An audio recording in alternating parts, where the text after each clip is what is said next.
My name is Lars Hallström, and I'm a professor at the University of Lethbridge. I'm one of the lead academics in what is called the Environment, Community, and Health Observatory Network, or ECHO. And in particular, I do work that is focused on health in our watersheds. Here in Alberta, we're focused in particular upon the Battle River watershed and are developing something called a Health in the Watershed Atlas. This is a tool that is designed to help people understand how environment, community, and health work together and respond to different forces that are affecting them from societal, economic, industrial, agricultural, and even cultural dimensions to impact how we are as individuals and as members of broader communities and populations when it comes to health. The Health in the Watershed Atlas is a unique product in Canada. It is focused on 44 different indicators across 6 different sectors. And it's really something that we hope will be a tool that can help educators and researchers and decision makers come to terms with how important it is to think holistically, systematically, and systemically about how health and environment and community are interrelated. The Health in the Watershed Atlas is a unique product that is designed to support decision making and what we call population health and environmental surveillance. This isn't a kind of spycraft, it's a way of keeping track of what is happening within our ecosystems, within our watershed, within our communities and our populations, and within the people who live there. The Health in the Watershed Atlas that we've been creating with the Battle River Watershed Alliance is a unique product that is focused on 44 indicators across 6 different sectors with an explicit goal on not just tracking change in terms of environmental factors. In fact, what we're really interested in understanding is how things like economic-based activity, like resource extraction or agriculture, and urbanization to a certain degree, can drive change in other parts of our socioeconomic and environmental systems. So we like to look at things that range from climate change and water quality to severe weather events, but also factors related to public health, to fitness, to nutrition, to chronic disease, and to things like education, income, and overall social vulnerability.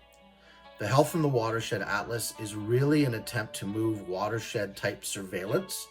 and tracking of data beyond just looking at environmental and biodiversity data and indicators to a new and more holistic and integrated way of thinking about what watershed management can be and should be in Alberta. So one of the questions that we get is, what is a Health in the Watershed Atlas for, and who is it for? It is, of course, like all atlases, a combination of maps and narratives and measurements and stories about what's happening in certain places across different areas of content and questions. Our hope in particular in the design of the atlas is really towards linking the data and the population level, environmental and health indicators that we've compiled in a way that can inform youth and students who are interested in and learning about how the interactions between environment, where they live, who they live with, their communities, and their broader populations all take place. In particular, we want to see people starting to pay more attention to how individual and population level health can be affected by not just environmental contaminants and things like pollution, but also questions like where we live and the environments within which we live, our access to different kind of resources, and what we call intersectoral effects, how changes in certain areas, like it might be housing or employment or income or even education, can have impacts upon our health and well-being. The Atlas is designed to provide content for not just short videos like this, but also broader curricular type of content that can be used in the classroom, can be used in public presentations, and can be used to spark conversations about what is happening in our communities,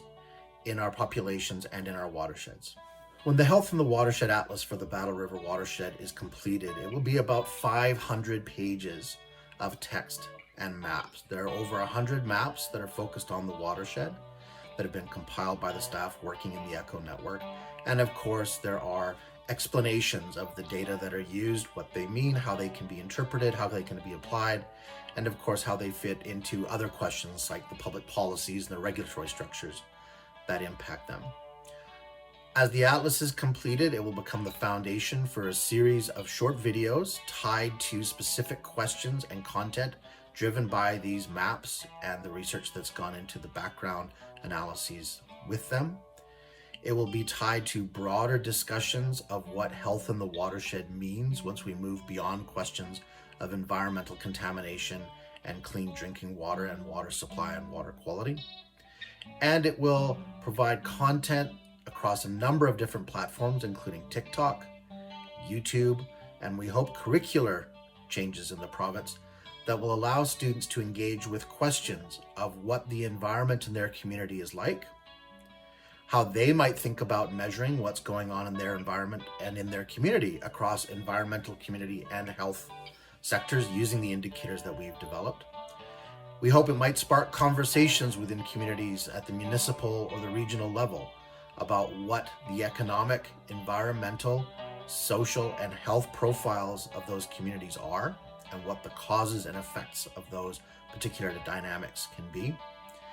And ultimately, we hope to see improved attention to intersectoral action. This is one of the foundational parts of the ECHO network, that we not only take notice, it is an observatory network, but that we also take action. And we think about how we can take action for health, for example, in areas that are not directly concerned with health care, but still have a significant impact upon our health.